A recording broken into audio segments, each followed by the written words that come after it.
Đây Indian Ocean.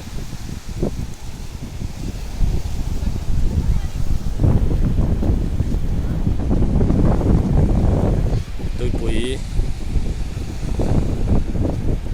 kina Russian ho ula kaneng lo le lokang yang lapai chak charanga hiện nay khel ruok tiếng tung zel mai ni an zak ve vak len lo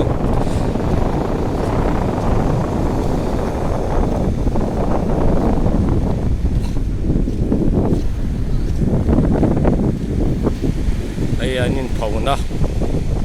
ngầu hăn lầu lão in cái nín ngầu lầu lão in đây lim cần pan trang trang lại anh ni chôn hăn lầu lão in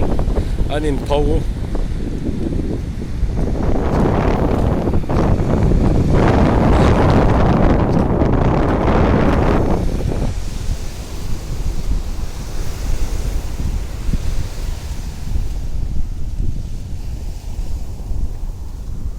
chuanin kanom na mun hi Little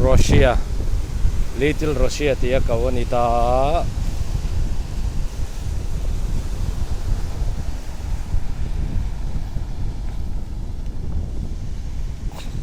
ai shek anita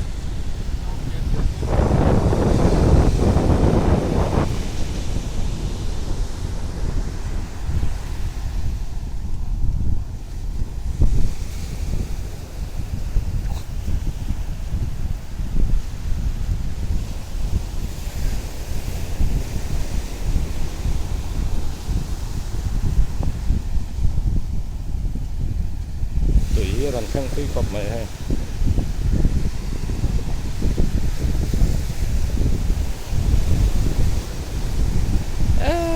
tôi giờ phải tắm về